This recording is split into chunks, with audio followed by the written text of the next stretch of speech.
Good evening. David Ferguson, Kentucky Law Scholars. I'm going to do an assessment today on the Ramsey case in Colorado. Now, I never thought that the Ramseys did it at all. And I've heard a lot of talk lately about this case being brought back up. And I believe when they were gone, you might want to take some notes of this. I believe while they were gone, this person came in the house and they went through things. They went through the whole place. And I believe this person was between the ages of 13 and 20. Now, the reason I believe that this person was at that age is because that's when males begin to get their urges. And I believe this person at that time was between 13 and 20. They frequented the practice places where the pageants went to, the practice places, and the pageants, maybe even themselves. I believe the person was under a bed, sticking halfway out of the bed, and they had got a tablet, and they began to write. That I believe their arms, elbows was on carpet or something, and they began to write. And they wrote this long thing up, and they added everything. You know, the screen door, the kitchen sink, yeah, they put it all in there. But it wasn't no ransom note at all. It never was a ransom note. And the people keep calling it a ransom note and stuff. It never was a ransom note. I don't believe it was. I believe it was a decoy, and it was an alarm. And and it was to be laid on the steps. And that way, if somebody got up, this person would know. And I think they had to be strong enough to carry the girl downstairs and down to the basement and all to do the things that they were there to do. And it wasn't a transient. I don't believe a transient. A transient would have been somebody that would just they would have enjoyed being out in the cold weather and a little bit of food and stuff out of the refrigerator or canned food out of the cabinets or something. A transient wouldn't have done nothing like that. This was somebody that was fixated on the girl, and they had in mind to get themselves a Christmas present and create a nightmare for the Ramseys. Do I think that the Ramseys did everything correct? I think they did, because they're, most policemen aren't your friends.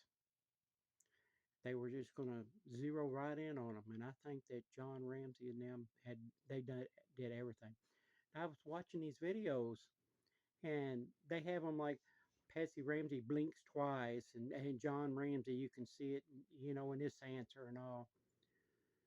No, John Ramsey lost his oldest daughter 5 years prior, and that hole, it don't never heal.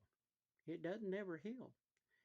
That'll stay a hole inside of you and in your heart forever. You just get used to living with it. And then to have this happen 5 years later, and for them to hold up the way they did with this happening right there. And I saw a video, and John Ramsey said they never went back, and you can understand why they never went back to that house. And just to know that this creep was in there the whole time when they got back and went to sleep and all that and everything, to know that this person was in there, it's just too creepy. This person went in there and done this. And every 12 months, every 12 months when those Christmas lights go up, it's a reminder. They he lives it over and over and over again and again every 12 months. One can only imagine what he's been through.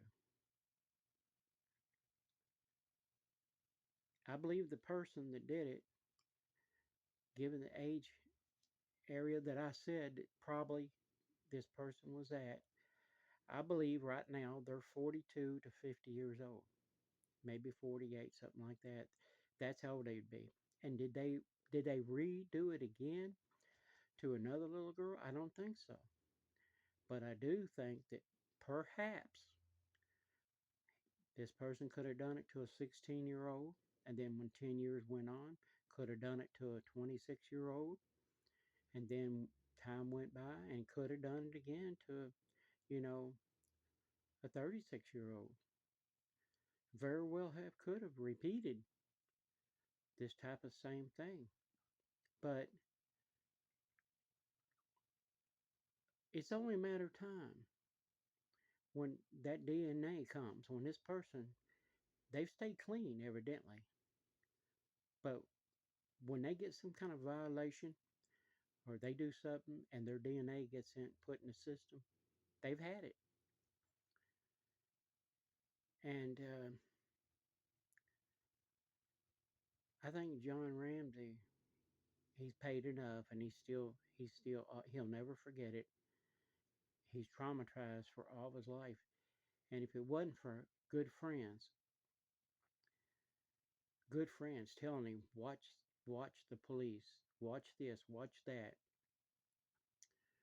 go to the press, go do the shows. If it wasn't for people that he really had some good friends. He must have him and Mrs. Ramsey. They must have had some good friends because they would have spent the rest of their life in prison for something they did not do. And I hope this helps. Now that person, I can tell you, they lived within 10 miles of that house. I can tell you that. They probably did. They lived within 10 miles of that house, maybe even closer, because it was cold. And they may still live within 10 miles of that house. But you're looking at somebody that got obsessed with that little girl and got obsessed over at the pageant shows and different things like that.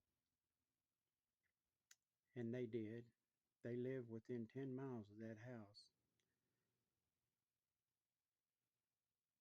And that's what you're looking for nowadays. You're looking for somebody 42 to 48 to 50 years old is what you're looking for right now.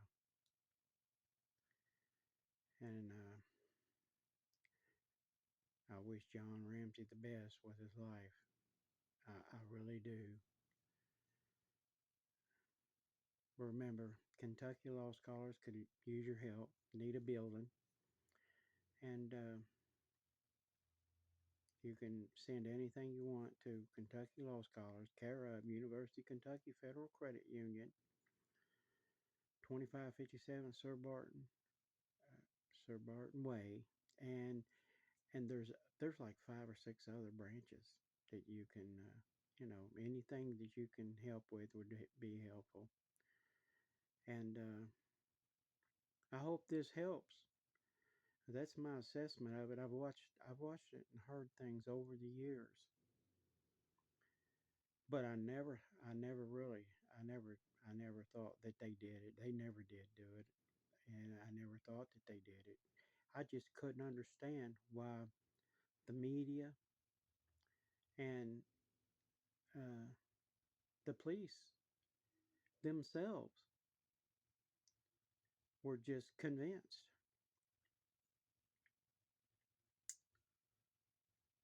It's a tragedy. Okay, well that's my assessment, and I hope it helps. I hope somebody finally looks into the stuff and really, you know, checks out what I was saying. Thank you.